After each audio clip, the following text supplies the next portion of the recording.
Bismillah, alhamdulillah, teman-teman dimanapun teman-teman berada, alhamdulillah. Kali ini saya bersama guru saya, ustadz saya, yang dulunya selalu ngebimbing saya, dan alhamdulillah kita kembali dipertemukan oleh Allah Subhanahu Wa Taala. Dan ada beberapa hal kemudian yang ingin saya tanyakan kepada beliau, ya entah nantinya dalam bentuk pertanyaan sekaligus pencerahan buat kita dan buat saya sendiri. Yang pertama, Ustadz, bagaimana kemudian sikap kita terhadap kritikan atau masukan terhadap kita sebagai calon dai atau pendakwah gitu. Entah mungkin mereka yang kemudian tersinggung dengan penyampaian kita, atau yang kemudian mereka ya tidak terima, sementara kita sudah berusaha untuk menyampaikan dengan hati kita, Ustaz, dengan wahyu Al-Quran dan As-Sunnah, Ustaz. Taib. Bismillah, alhamdulillah, wassalatu wassalamu ala rasulillah wa ba'du. Alhamdulillah, pada pagi menjelang siang ini di Bumi Intan Pari, Karanganyar, Jawa Tengah, ada Mas Wahyu ya, dan kawan-kawan silaturahim di tempat kami. Mudah-mudahan dalam keadaan sehat walafiat. Teman-teman sekalian, para pemuda, para penuntut ilmu yang ada di Solo ya, khususnya teman-teman yang dari Sumbawa. Ini kita umumnya adalah ketika kita menyampaikan sesuatu kebaikan, nah itu adalah perkara yang di dalam Islam pun itu dianjurkan, diajarkan. Balighu anni walau ayah. Ya. Maka banyak kita temukan di Ramadan itu banyak sekali balihu-balihu. Sebenarnya asal katanya itu adalah balighu. Ya, balighu anni walau ayah. Kemudian manakala apa yang kita sampaikan respon daripada orang-orang yang kita sampaikan kebaikan itu belum menerima atau belum berada pada kadar keilmuannya, maka pastikan niat kita dalam menyampaikan adalah benar-benar tulus, ikhlas, hanya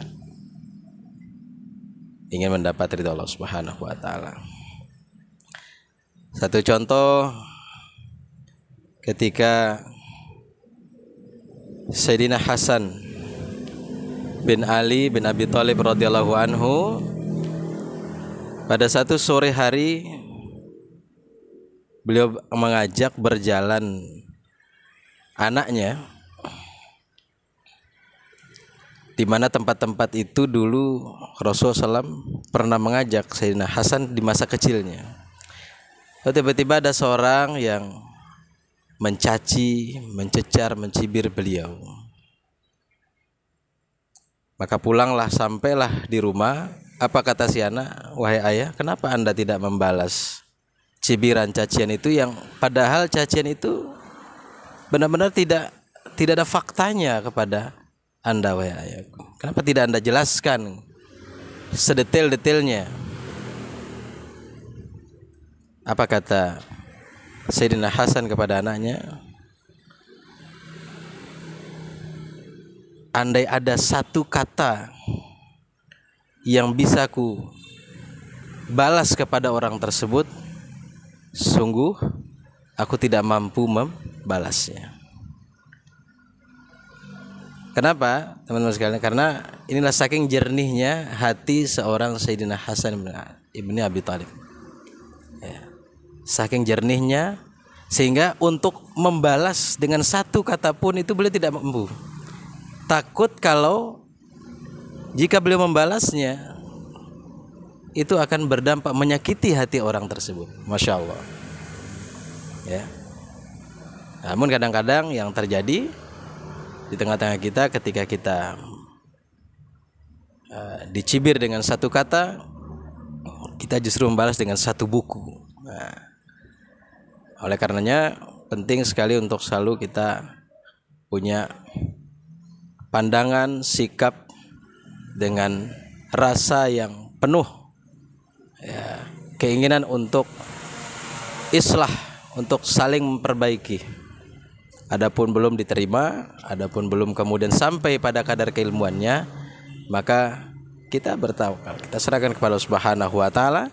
Selama itu kita dalam konteks ingin saling nasihat menasihati, tulus, ikhlas hanya mencari ridha Allah Subhanahu wa taala. Saya pikir demikian, teman-teman sekalian, sehingga kita dalam proses belajar itu tidak pernah ada yang namanya kita saling menjas, saling mencaci, tidak. Ya, teman-teman yang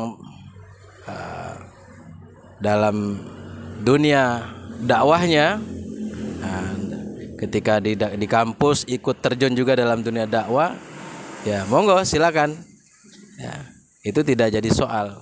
Ya, kritikan dan saran itu adalah baik, ya, untuk membangun